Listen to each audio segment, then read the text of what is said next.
y'all seen the goober mamas? The mamas that wear blue jeans to up their armpits, you know? I don't want to be like that, so I went to the Gap to get some low-rising blue jeans. Have you girls bought pants in the last 5 years?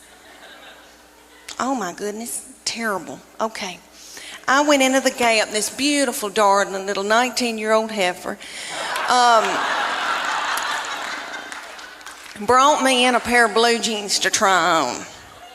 I did. Okay, the zipper, honest to goodness, was about that long.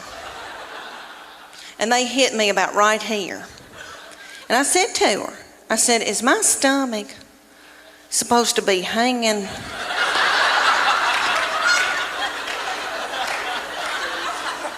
out over my blue jeans? It looks like a small purse. I said, are my panties supposed to be hanging out this far out of the back of my pants? She said, no, you're supposed to wear a thong. I said, excuse me, miss, but I'm a Christian. I don't use my panties for evil. I wanted to tell y'all that I got asked to do the sweetest thing in my hometown. I got asked to do a charity event for East Tennessee Children's Hospital in Knoxville, Tennessee. And it was a local Dancing with the Stars for local celebrities. And I'm a big deal in Knoxville. So they asked me to do this, and I didn't want to do it because they put you in a bikini with fringe sewn on it, just like they do on ABC. You're practically naked in front of everybody you've ever known. And I had been eating white flour, and I was in a bad place, and I didn't want to do it, but I thought, isn't that selfish of me? That's sick little children. And they raised so much money for them. So I said I would do it. And they put me with this precious partner, Daniel, a big old boy. And we were going to do the cha-cha to Earth, Wind, and Fire September. And we practiced for 6 weeks, and we begged for money during the day and danced at night. And it was so stressful. So one night, we were practicing, he kind of slung me hard, and I thought, oh my gosh, something doesn't feel right. So I went to bed, and I got up the next morning, and this big thing was sticking out about right here, and I thought, oh my gosh, is that backed up poop? And because I have trouble with that. And I called my girlfriend, Emily, and I said, I think I've got backed up poop. And she said, I don't think poop goes up that far. And so she looked on her WebMD on her iPad and found a picture of a man that looked like an alien coming out of him. And she said, is that it? And I said, yes. And she said, you got a hernia. So like 4 days before the event, I had a hernia that had to be operated on. So I went in for that operation, and my 2 teenage girls that are usually so hateful, okay, they stepped in and learned to dance in 4 days. So the night of the event, I came out in a wheelchair to Proud Mary Keep On Turning. And they did that video, that dance. If you remember when Tina Turner would do that and it looked like a car wash, do y'all remember that? And what I learned in that whole thing, what I'm trying to tell you, what I learned in that whole thing was that if something bad, really bad happened to me, God forbid, like a bad sickness, my husband and my children would let me die. After I had that hernia surgery, I laid up in the bed for 3 days and nobody checked on me. And I believe that God allows this when your children get in about, I don't know, junior, senior in high school, because He knows that you're grieving, because they're gonna leave. And He knows that you're gonna take to the bed over it. So their junior and senior year, something happens. And they change on you. And they get to be the meanest people you've ever been around. So by the time they're ready to leave, you kick their crap out onto the curb. Her junior year, this started. Okay, the very breath that I breathed out of my nostrils made her so angry.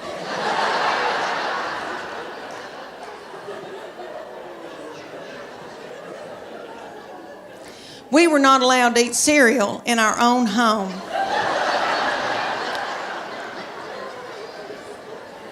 Because she couldn't stand to hear us chew.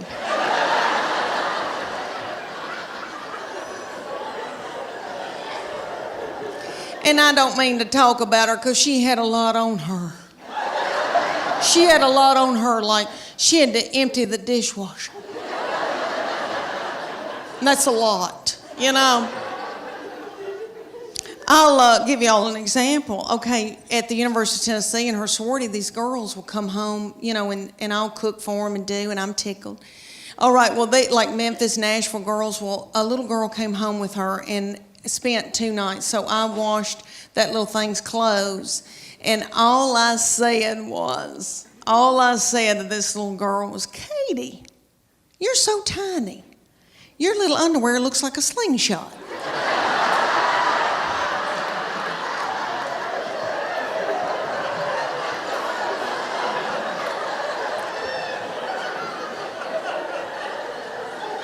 That little girl thought it was funny, and my baby went.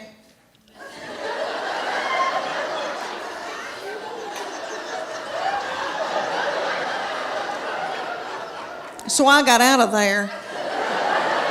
So when that little girl left, I came back in, I went, what's wrong with me saying that her little panties look like a slingshot?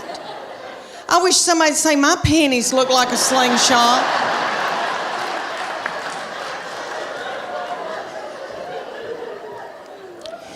My panties look like... Have y'all ever seen Mel Gibson in Braveheart? You know when they pull that big ball out and that thing looks like it's a catapult. They pull that big ball, fling it and kill a bunch of children with it. That's what my panties look like. Do y'all know who owns Victoria's Secret? I used to buy my panties at Victoria's Secret, but they started cutting me in two. All right. Do y'all know who, seriously, do y'all know who owns it? Satan. Okay, so I've had 3 beautiful children that I'm in love with. I have a son who is 14 years old now. I cannot believe it. Thank you. And I have 2 little girls that are 11 and 9. And my baby child is in 4th grade now. I cannot believe it. When she went to kindergarten a few years back, that was going to be the first time that I was going to be by myself all day long from 8 to 3, all by myself. I nearly grieved myself to death. I thought, Lord, what am I going to do with all this time on my hands? I hope I don't get hooked on whiskey and start honky-tonking.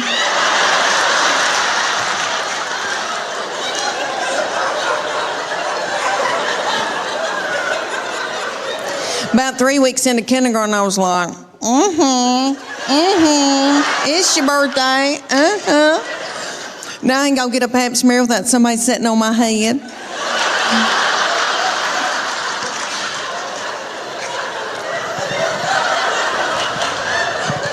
I'll never forget the day that I found out about her, and I feel terrible about it now. But I was overwhelmed. I knew something wasn't right. I didn't feel good. I thought, oh my gosh, surely I'm not pregnant this quick, this soon. And you know when you got to know something, you got to know it right then. I had to know right then. I grabbed up my 2 babies and diaper bag and all that stuff you take with you everywhere you go, and I went to the Walmart in the foothills of the Appalachian Mountains. And I bought an EPT pregnancy test, and I took it in the stall at Walmart. And I tinkled on it. And my 3-year-old boy looked at me. He said, "What, is it positive?"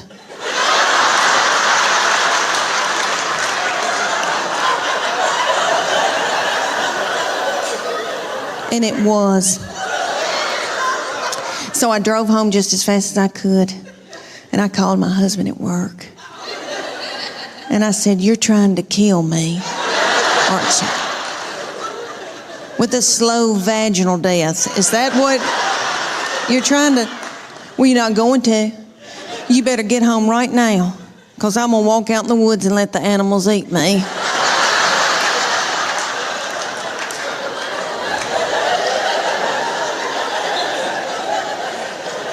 But let me explain to y'all why I was so torn up.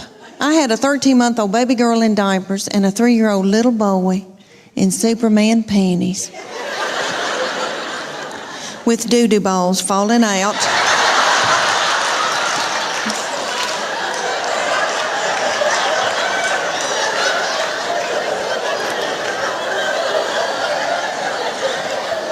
At the grocery store. I thought, oh my Lord, did anybody see that? I don't have anything in my purse to pick it up with. Is some little child gonna think it's a milk dud?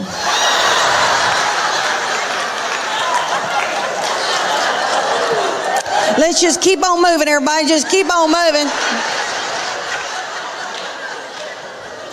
But God knew better than I did, because she's been a doll baby, but she's ruined. And I know I'm the one who did it. I was tired and beat down. So, anybody here who has more than 2, you know, good night by that 3rd and 4th one. You got to let them do what they got to do, you know. I've had 3 beautiful children that I'm in love with. I have a son who is 14 years old now. I cannot believe it. Thank you. And I have 2 little girls that are 11 and 9. And my baby child is in 4th grade now. I cannot believe it. When she went to kindergarten a few years back, that was going to be the first time that I was going to be by myself all day long from 8 to 3, all by myself. I nearly grieved myself to death. I thought, Lord, what am I going to do with all this time on my hands?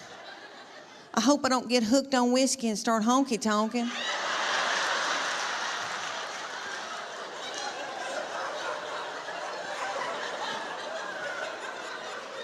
About 3 weeks into kindergarten, I was like, it's your birthday, Now I ain't gonna get a pap smear without somebody sitting on my head.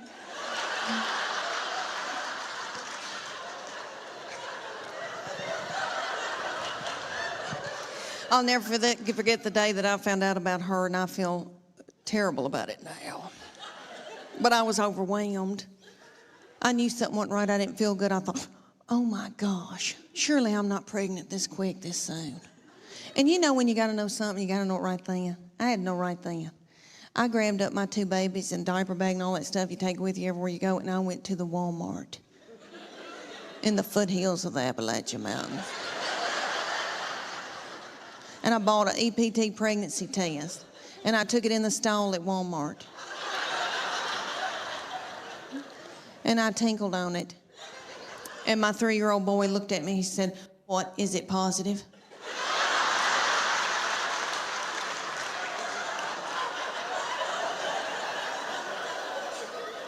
And it was. So I drove home just as fast as I could, and I called my husband at work. And I said, "You're trying to kill me, aren't you? With a slow vaginal death. Is that what you're trying to?" "Well, you're not going to.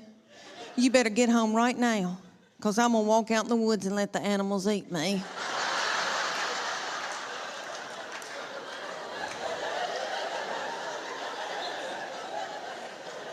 But let me explain to y'all why I was so torn up. I had a 13-month-old baby girl in diapers and a 3-year-old little boy in Superman panties with doo-doo balls falling out.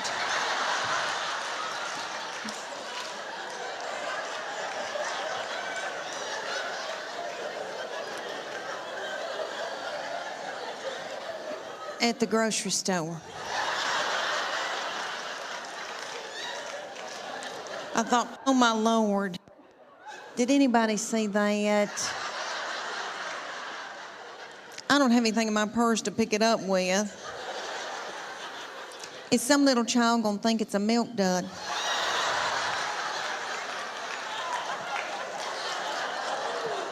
Let's just keep on moving, everybody. Just keep on moving. But God knew better than I did because she's been a doll baby, but she's ruined. And I know I'm the one who did it.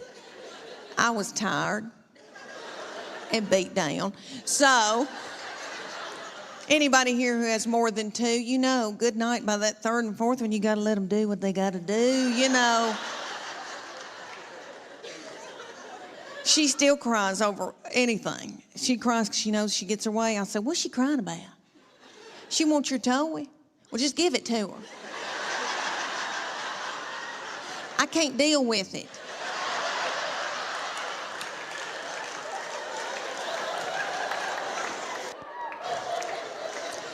But she's a quirky little thing and fun. She is. She enjoys office work.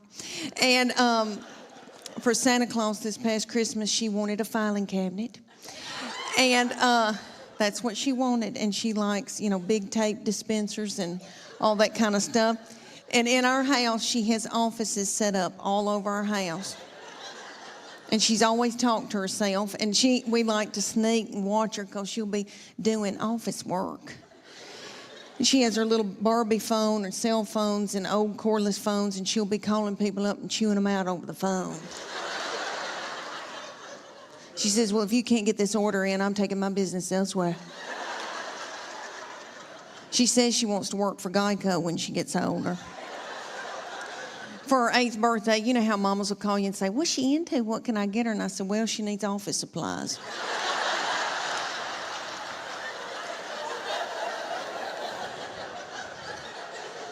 My oldest daughter has turned 11, and she's in 6th grade in middle school. And I can tell that puberty is beginning with her. She's crazy. And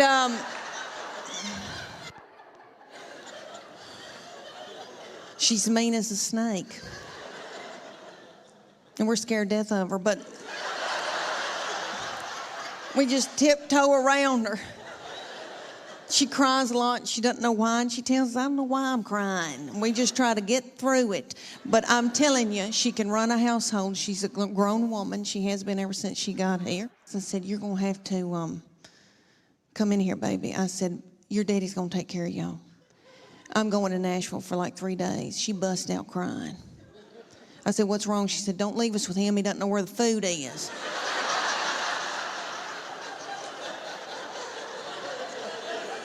I said, well, that's why you're in charge. And she is. God love her. But my girls are emotional, and I don't mean to talk about them because I love them, and I know they'll visit me in the nursing home. But they are lunatics. My husband says they're psycho, and they need therapy. And I'll give you all an example. I can be in the pickup line at school, and this has happened when they were in 1st grade, and it happens every day when I pick them up at school now. I'm sitting in the pickup line, and I can see them come out, and they are in a good mood.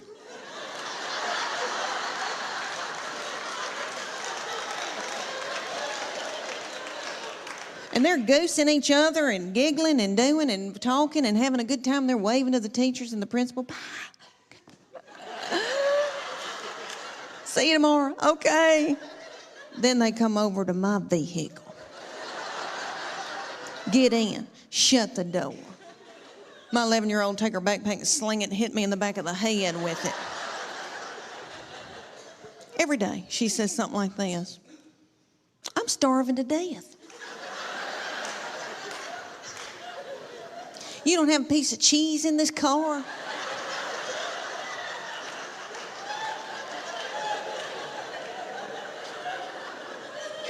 Your driving's making me car sick.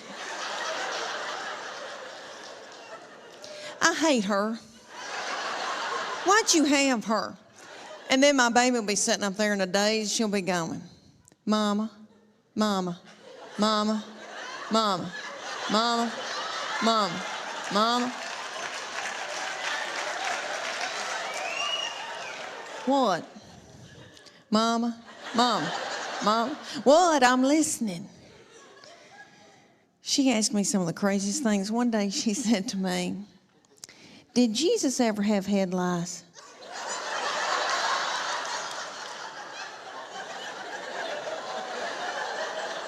How do you answer something like that? I said, "Well, baby, if he did, I know he healed it." And then my girls be whipping each other in the back seat and telling each other how bad they hate each other and they wished each other were dead. And then my sweet boy will come out. He'll get in and he'll say, "You know, they're building a new Home Depot up on 281.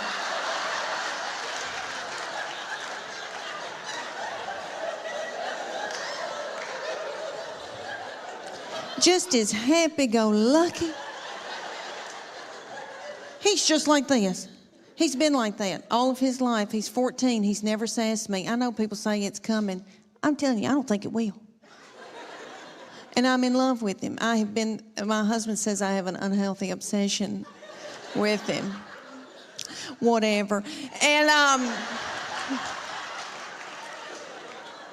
he's the only one of all my family that doesn't give me any crap. So yes, I am in love with him. And that doll, we want the best for him and we want the best for these children. We want them to be involved in sports. You know, keep them off of dope. In the suit season, Lord, I've always worn a miracle suit, and I'll talk about that in just a minute, but I did a show for a group here in Knoxville named were Darling. And after I did it, a woman came up to me and she goes, "Leanne, are you not going to Sears and buying you a swim dress?" And I thought, well, I didn't know my life was over.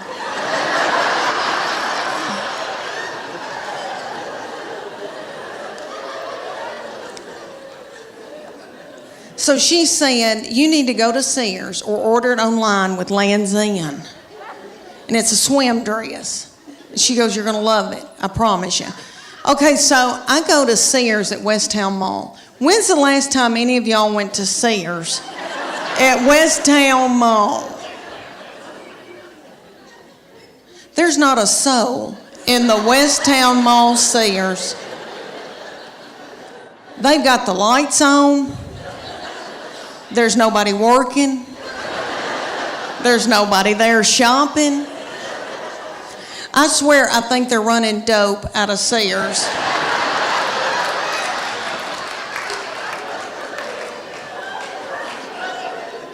But I got me a swim dress, and I am beautiful in it. And I'll tell you why, because it shows my arms. My arms the only thing I've got left living for. And they are my daddy's. Jimmy Fletcher, I got them from him. My sister gets so mad because she didn't get them, and she'll call me and say, "You got daddy's arms," and just hang up on me.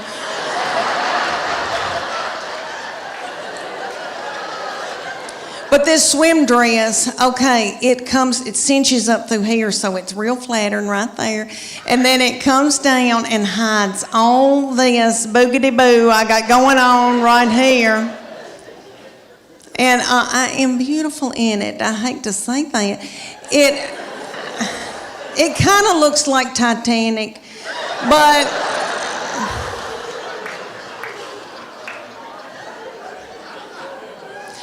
for years I wore a miracle suit.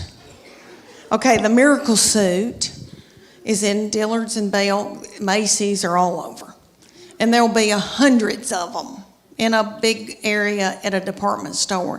And there's a tag hanging from all of them that says, "Miracle Suit. Lose 10 pounds in 10 minutes.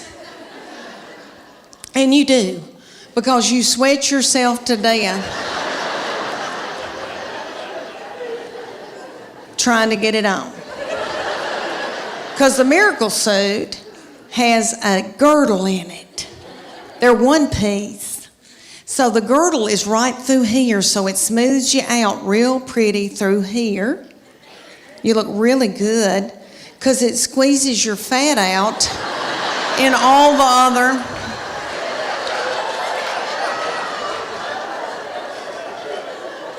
other directions, all the other holes. And I would buy it because I felt desperate and I didn't know what else to do. And I didn't feel pretty in them. And then I'd buy a sarong and wrap it around my whole body. And then sit under an umbrella and act like I was reading. But I bought them every year. I had them all the time. And I look back in videos from vacations and I've got them on and it's awful. Okay, so my girlfriend, the one with poop, you remember her? Okay, she found out that I had one. She was like, oh my gosh, I want one. So she drove down from Greenville, Tennessee. And they went to the Dillards. And she brought her 14-year-old daughter with her, and they got in the dressing room at Dillard's, and the 14-year-old was sacking her mama up in this bathing suit.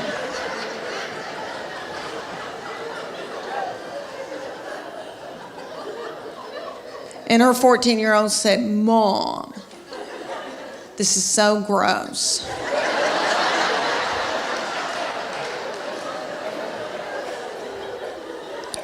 Put it back, let's get out of here. She said, I can't, I've got to buy it, I just peed in it. That lives here in Chattanooga has always had a lot of suitors coming around and wanting to date her. And she had this one, and he was I wouldn't say an Eddie Haskell, but he was a schmoozer. Like he knew he was a player, okay? Their daddy's not a player. Okay, my husband, he doesn't chat. Like he vacuumed out my car when he was dating me, and he bought my cigarettes, so that's how we started. But anyway,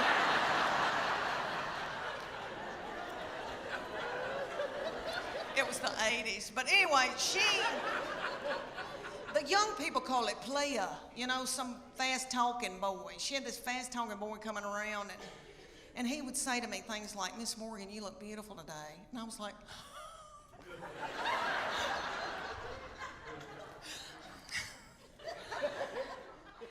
can I make you a casserole? Thank goodness they broke up because I was exhausted. I was mopping the floor and blowing my hair out every day. And I don't do that. Let me tell you why I got played. I thought, why am I so tickled when somebody compliments me? It's because my love language is words of affirmation. Have y'all ever heard of that book, 5 Love Languages? It is wonderful, and it works. It's the real deal. My husband and I went on a Sunday school class retreat when our children were little, and we watched this little frail man talk about it, okay, and it was on Oprah, so it's real. But anyway, what it is there's 5 love languages, and you get the book, you read the book. Well, I don't read the book. But anyway, you take the test, and it tells you what your prominent love language is out of those 5, and it tells you what your partner's love language is. So then you can go home at night and feed your partner their love language, and they can feed you your love language, and then your love tank feels full. And if you don't do it, then your partner's liable to go to work, and they're at the water fountain, and some whore comes in.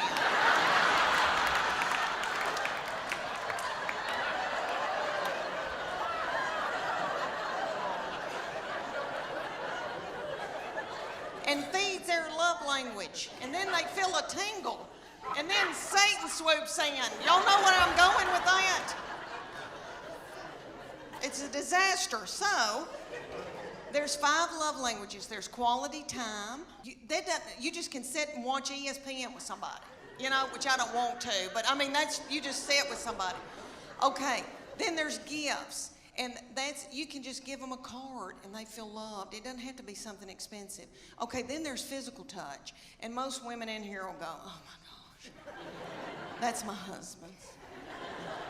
Physical touch. He's on me like a duck on a June bug.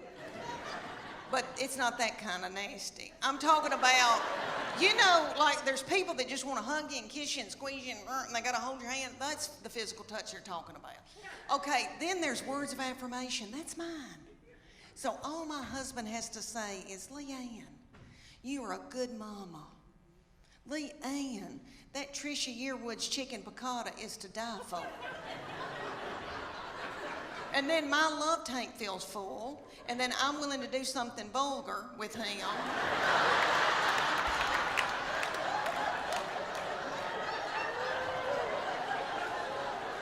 And then he gives me money to get my hair highlighted. So you see how it all works out.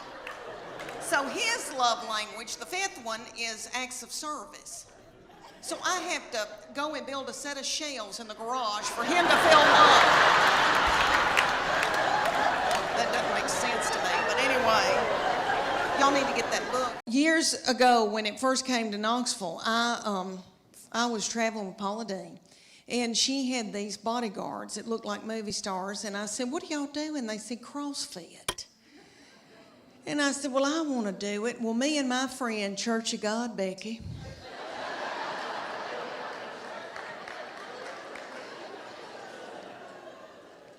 Church of God, Becky and I joined the CrossFit in Knoxville. The CrossFit was run at the time by these little children.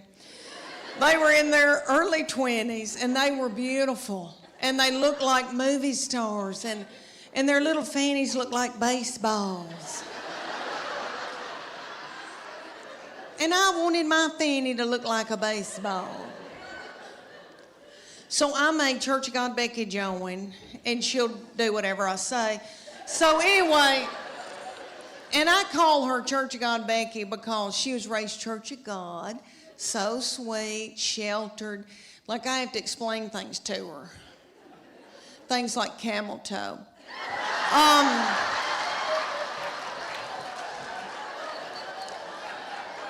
So we first get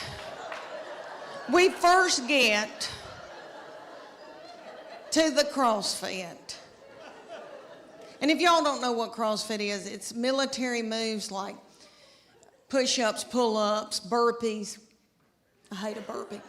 Okay, all these things, they would put like a tractor tire in the parking lot, and they'd set little Becky in it, and I would pull Becky across the parking lot as she was holding her purse.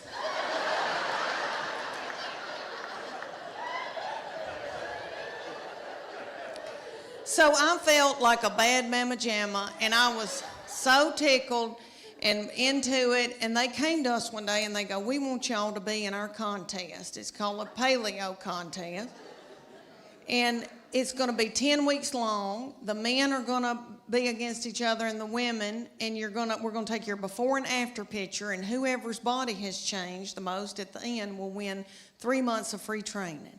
And I wanted to win that 3 months of free training because I didn't want to have to do something vulgar to my husband for the money. So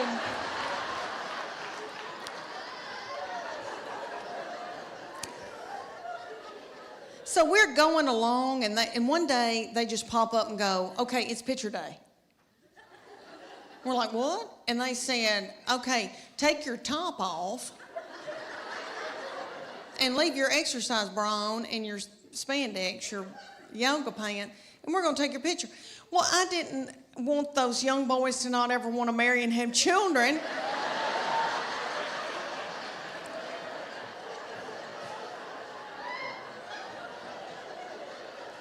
So I said, Becky and I are going to the back, and I needed to biz my bra so bad. It had no support to it, and it was a gray looking, it was white, but I needed to biz it overnight. I did not know. Anyway, we go back to the office, and I'm going to take Becky's picture, and she's going to take mine. And Becky went. And I said, what are you doing, Becky?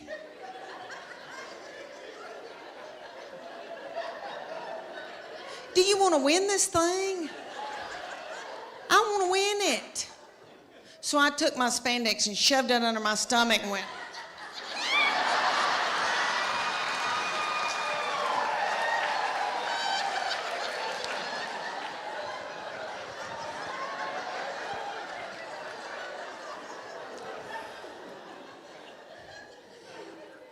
That picture is on the internet. Well, all over the United States, they've got this thing called competition cheer. And it's kind of like, if you don't know what that is, it's kind of like Honey Boo Boo meets the Olympics, really. It's gymnast. They're gymnasts. And there's one in Knoxville called the Sharks.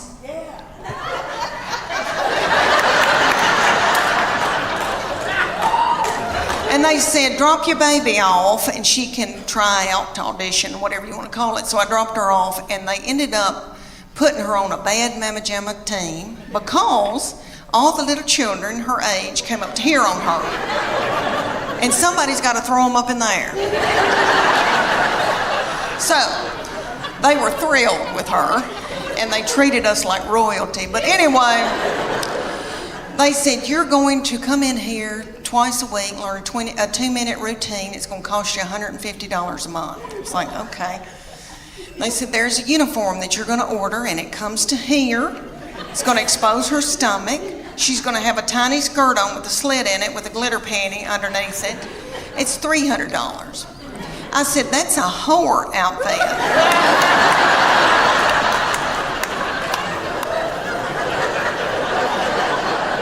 And it came with its own bag of whore makeup. So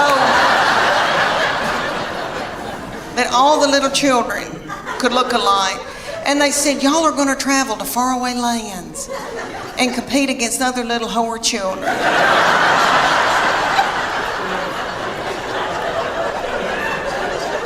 So we went to like Cincinnati or Atlanta.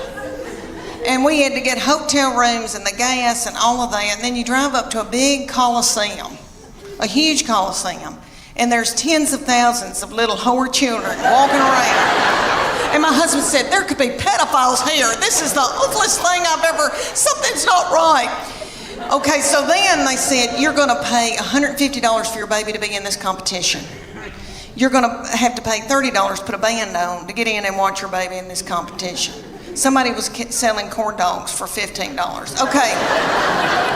They start out with the babies, so it goes from 5 to 18 ages. So the babies come out in a tiny little skirt about the size of a napkin. And they come out to Beyonce's All the Single Ladies. And their little mamas are in their 20s. And they're not bitter yet. And they're in the front doing every move to keep their baby on track because they're babies and they need to be at home breastfeeding. So they move up throughout the day into my baby's age and they're the reef sharks. They call out that name, honey, for 2.5 minutes. My baby throws little children up in the air, flinging little children, broken out in a sweat, working like a Trojan. Did you see my Spanx? Okay. All right. One of my girls said I look like Miley Cyrus in the Wrecking Ball in my Spanx. But anyway, so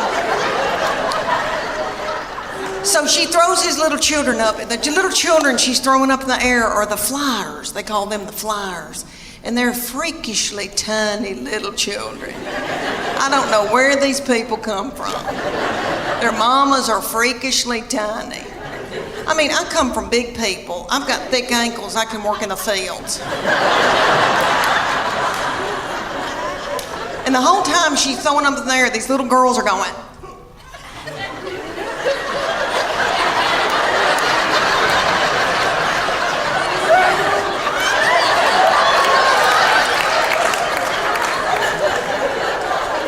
Knows why, really. So at the end of the routine, after the 2.5 minutes, the finale, everybody hunkers down on the stage, puts their forehead on the stage, and my baby is the finale. She pops up and has a little child's foot in her hand and holds that child's foot. I would put it all the way up, but my dress is tight in the back.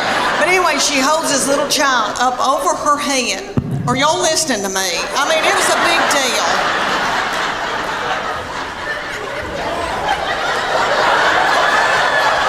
I mean, could you hold her up over your head? head or vice versa. I mean, it's a big deal.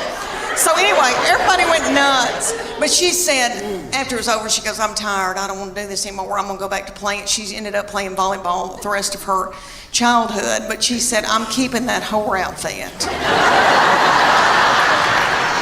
She said, I'm going to get married in it. Let me tell you about my family. I have my husband. We live in Knoxville, Tennessee. I have my husband. Thank you. I have my husband and my 3 grown children. I have a 25-year-old boy that's married to a darling little girl. And then I have my 22-year-old daughter and then my 20-year-old daughter, and she's still in Knoxville with us. And so these children grew up and left me with their daddy. And he is so not fun. And so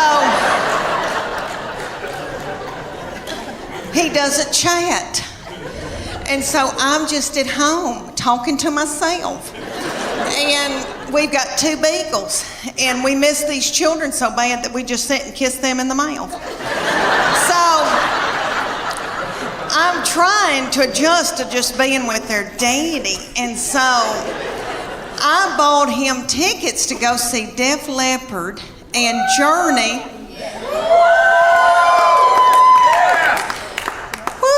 Okay, let me tell you. Have y'all been to concerts lately with old people that are older than I am? Okay, we went and I thought, we're going to have a fun date. And I said, where are we going to go out to eat? And he goes, I don't have time for that. It was on a weeknight. So he went to the Pilot and bought himself a tall boy. And I think that's what it's called, and an egg salad sandwich from the Pilot. And so I didn't get to eat, and I was so hungry.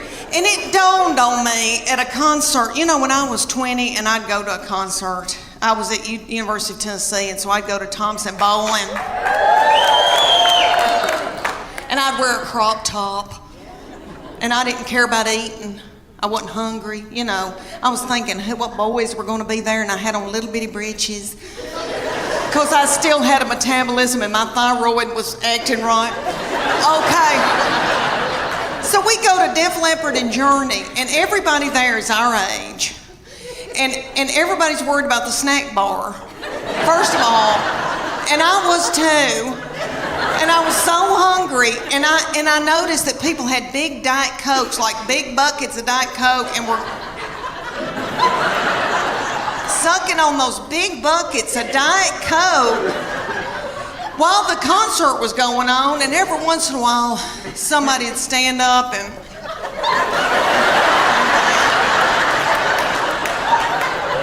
then they'd sit back down.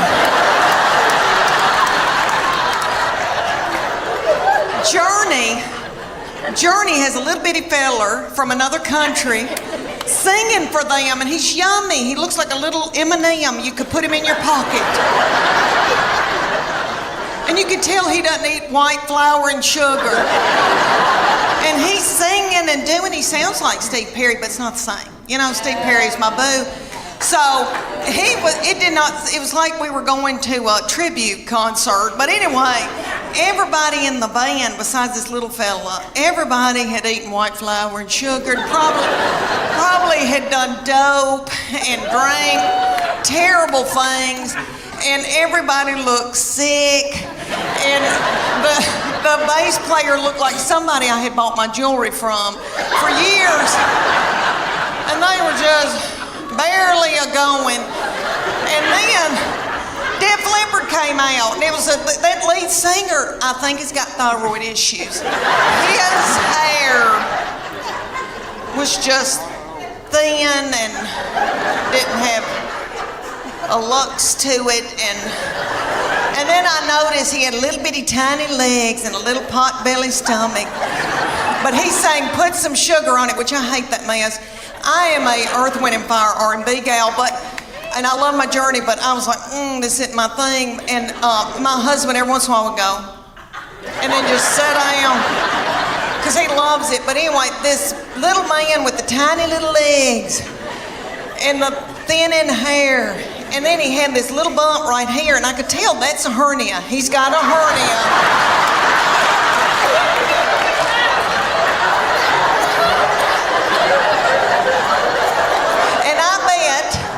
hadn't had time to get it fixed. He hadn't had time to put a mesh in. And you could just see it. It looks like my stomach because I've had a hernia, but I've had mine fixed. And I thought, oh, bless his heart. But he'd do, and he'd prop a little thin, frail leg up on something. Oh, I thought, isn't it funny how things have changed since I went to concerts when I was 20? Everybody was walking out like this because everybody had inflammation in their feet.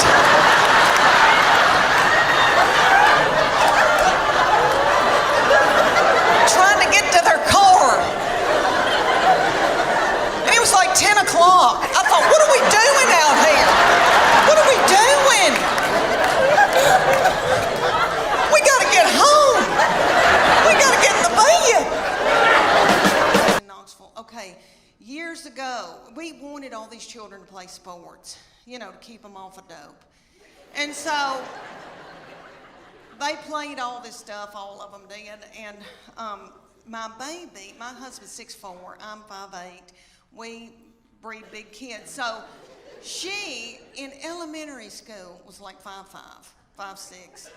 She was taller than all the little children and the principal and the teachers, and she hated it.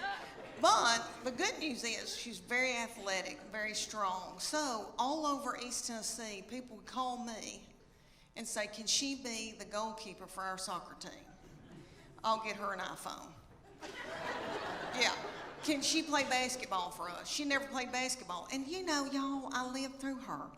And I made her do it. And I felt like LeBron James's mama. And so she came to me and she goes, I'm sick of this. I'm not gonna do it anymore. I'm not gonna play all this mess. She goes, I've decided that I wanna cheer. And I said, well, baby, we're big people. And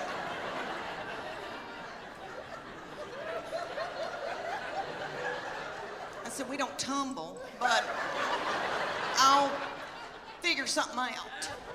Well, all over the United States, they've got this thing called competition cheer. And it's kind of like, if you don't know what that is, it's kind of like Honey Boo Boo meets the Olympics, really. It's gymnast. They're gymnasts. And there's one in Knoxville called the Sharks.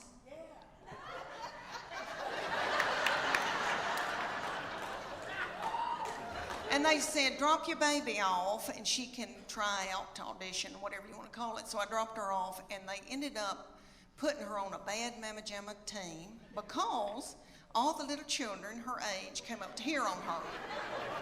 And somebody's got to throw them up in the air.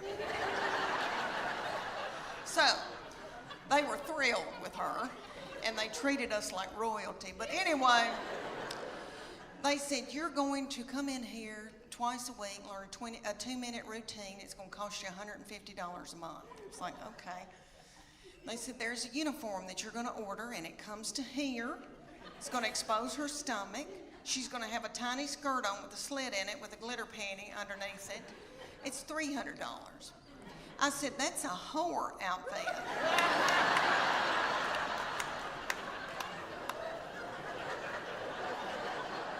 And it came with its own bag of whore makeup. So that all the little children could look alike. And they said, y'all are gonna travel to faraway lands and compete against other little whore children.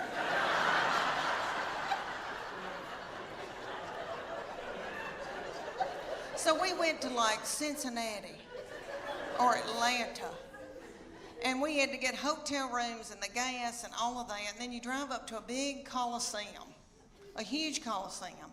And there's tens of thousands of little whore children walking around. And my husband said, there could be pedophiles here. This is the awfulest thing I've ever, something's not right. Okay, so then they said, you're gonna pay $150 for your baby to be in this competition.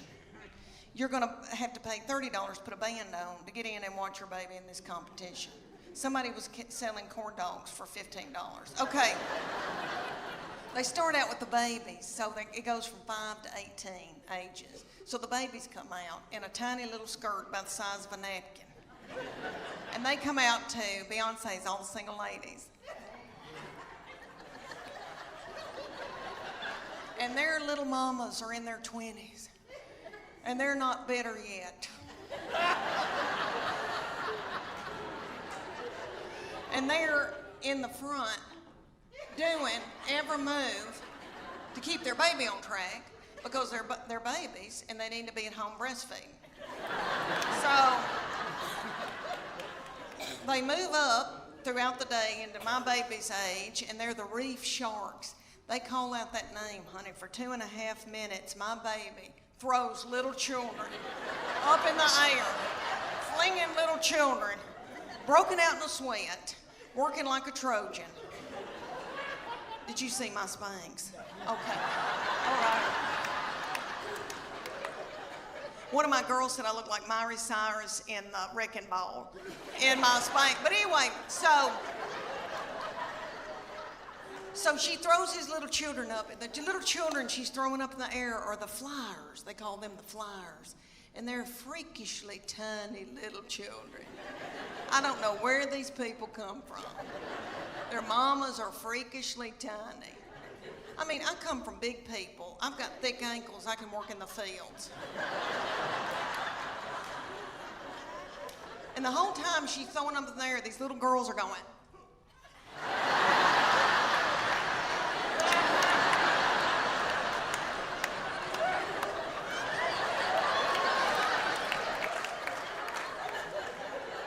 And nobody knows why, really. So at the end of the routine, after the 2.5 minutes, the finale, everybody hunkers down on the stage, puts their forehead on the stage, and my baby is the finale.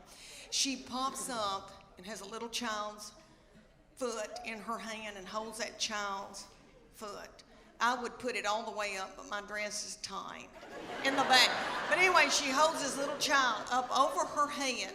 Are y'all listening to me? I mean, it was a big deal.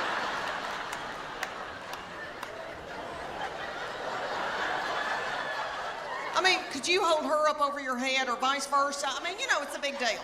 So anyway, everybody went nuts. But she said, after it was over, she goes, I'm tired. I don't want to do this anymore. I'm going to go back to playing. She ended up playing volleyball the rest of her childhood. But she said, I'm keeping that whore outfit. She said, I'm going to get married in it. All right, did y'all have a good Easter? Yay! All right, let me tell y'all, I had everybody at my house, and I was exhausted. And I thought, I don't know if I want to be, I'm the person now because everybody else has gotten too old. And so they said, it's on you now. And so, I like to cook and all that, but it's a lot, getting ready and all that ice in the glasses and all that. And my little mother-in-law, Gail, who is darling, who loves to cook, we were talking about our menu, and I said, this was a couple of weeks ago, and I said, let's do a tenderloin. And then we talked about deviled eggs, you know, all that, and Tess, my baby, said, we need to get a ham, maybe a spiraled ham, and Gail went. She goes, this is just my opinion. And we thought, what is she about to talk about? P. Diddy? We were like,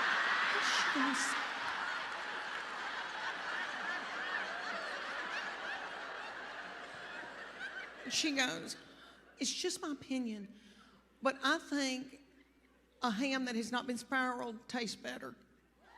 She goes, that's just my opinion. She goes, that's just my opinion. We were like, it's okay, Gail, you can tell us that. I enjoyed my pregnancies and having babies. I did for the most part. And I noticed these darling little girls walking around in low-rising breeches. Good for y'all. Good for you, my darling. Let your little light shine.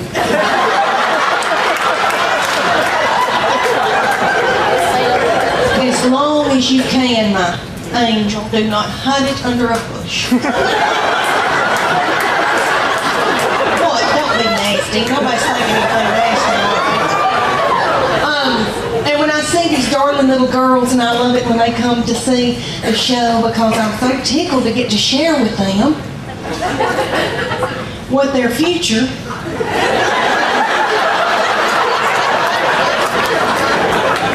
It's gonna be. It's all right. Everything's all right. Don't panic. Who in here has given birth? Can you clap? Or are you too tired? Oh no, you haven't, you little bitty thing. Oh my goodness. Oh, and I thought we could be friends. Oh, you doll. Is it girls' night out? Who's got those babies? The daddy? The daddy has the... Are you going... Oh.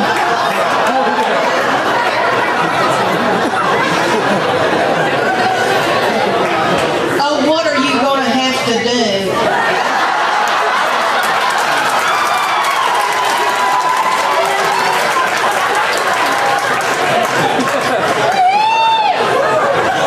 Are you going to have to do something really nasty? Keep eating. What is that? Is that nachos? Keep eating the nachos, because maybe you can get like some gas going and some irritable bowel syndrome symptoms. That'll nip it in the bud, baby.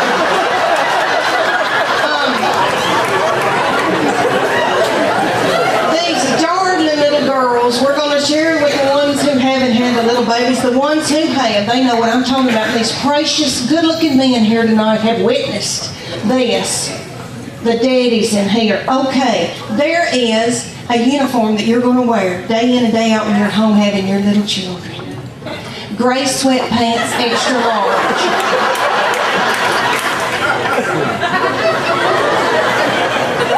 Your husband's Hanes white undershirt with 2 breast milk stains. Looking out the window, thinking, where's she going with lipstick on? I'm in love with my girls. I'm in love with them, and they're my best friends, especially as they get older. And I know that when I'm in the nursing home, they'll be the ones to come and pluck my chin hairs. But he has been from heaven. Okay, it's so wonderful. All right, well, he got married in September, and when he started bringing his wife around us, he would say to me, "You have a terrible look on your forehead." And I would say, "What? I don't know what you're talking about." But he said, "Mom, she's my best friend, and I want to marry her." They met in college at Berry College. And he said, "She's going to be my wife." And so I tried to, it wasn't anything against her. It was anybody that was going to come in and take my boy, because he's the best thing that's ever, all right, he's like the best of their daddy. He's like everything their daddy can't be. Does that make sense?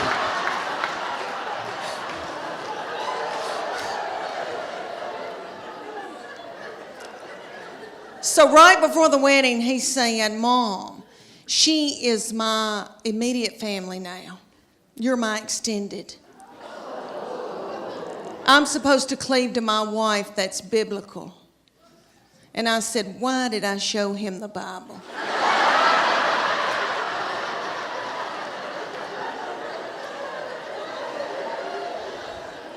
But they had a beautiful wedding, and really, when I got in there and the Holy Spirit was there, and God was in it, and I knew they were supposed to be together, and I love her.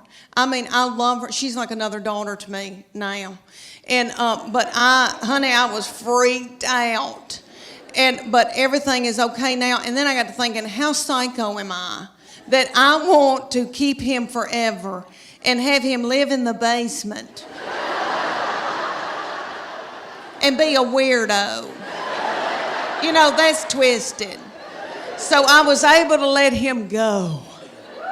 And I love her. She's like another child to me. The reason why I'm so in love with him, he's an old soul. Have y'all ever known anybody that was just born an old soul? He was born an 80-year-old man. All right, let me tell y'all why I say that. He has had a garden since he was in middle school. He has just always loved to learn and had all these nifty things that he's been into. Like he raised chickens. He was in Berry College. They have enterprises, business enterprises, and he started the cage-free egg enterprise. He raised 200 chickens while he was in college.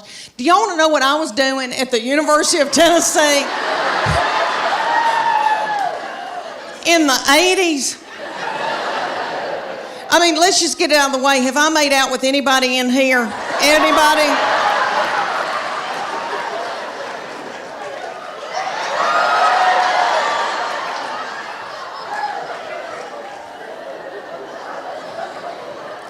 I was in terrible sin. And I was down at Gabby's on the Strip. I don't know if any of y'all remember that Sodom and Gomorrah. I was dancing to Prince, but anywho. So anyway, all right, so he had his own garden. He now cans his own food. He can can food. Are y'all listening to me? He loved gospel bluegrass in high school. Honey, that's his favorite music that he loved. So I brought him to Dr. Ralph Stanley. I don't know if y'all remember Dr. Ralph. He just passed away, 90-something years old, godfather of Mountain. So I brought my son to the Bijou to see him. They propped little Dr. Ralph up on stage. Looked like he had a permanent. Almost threw my panties at him because that's what you do at Tom Jones. Anywho, so we're sitting out in the audience while Dr. Ralph's up here singing, and I thought, how many teenage boys are listening to this? Gospel bluegrass. What are they listening to, real teenage? You know, all right, Waka Flocka Flame. Rihanna, Lady Gaga, all that nasty goings on. I thought, wouldn't it be funny if I had to yell at my boy, turn that gospel bluegrass down.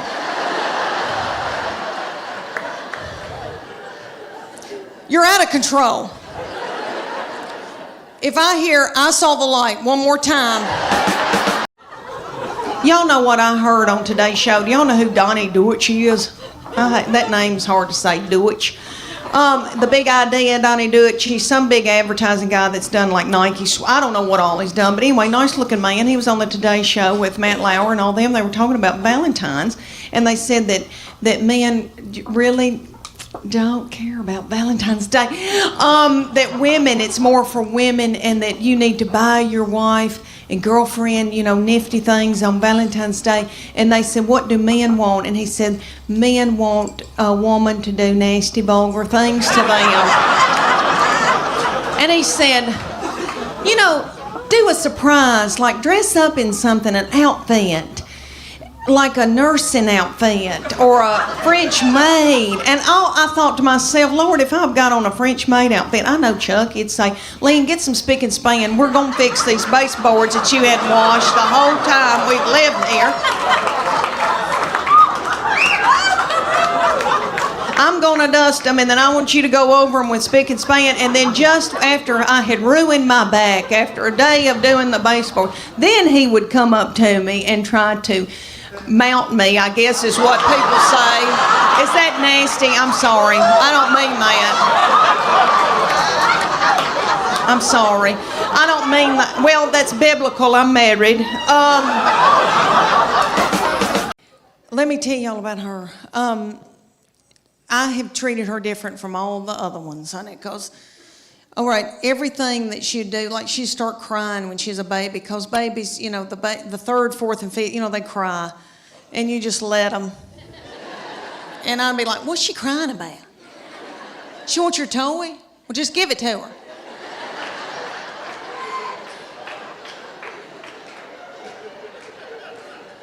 I can't deal with it.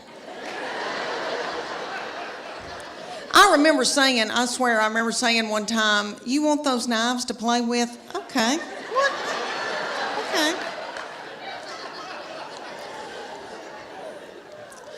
When she was getting her driver's license, so different from when the first one got his. Honey, he got his, and we were so strict with him. We'd say, you can go to school, but you got to call us when you get there. You can only come home. And then after 6 months, we were like, you can go to Steak and Shake. And then you got to come home. So strict. Then the second one didn't care anything about driving, really didn't start till she was close to 17. Well, this baby wanted hers the day she turned 16. I didn't think she was going to pass it because she doesn't care. So, but she did because she's smart. All right, let me tell you, she's one of those kids that, I know y'all know people like this. Like if I gave her $20 and said, make it to New York tonight, she would do it and have money left over. Like she's, you know people like that? Like got it up, okay. So she passed that test. I was so mad because I thought, oh, I'm not going to have a baby in the car with me anymore, even though when they're in middle school and high school, isn't that aggravating? When they turn that radio up and it's blasting and I don't like that song and booming and a-doing. And then I'm trying to drive and I feel like when I can't hear, I can't see. Oh, I don't know. It's awful. But she went and got that darn driver's license, and this is how different it was raising her from the first one and the second one. She got that driver's license. My husband and I were sitting there at night, and he said, where is she? And I said, I don't know.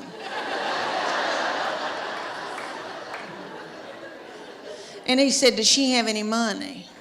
And I said, I don't know. Nobody ever said another word.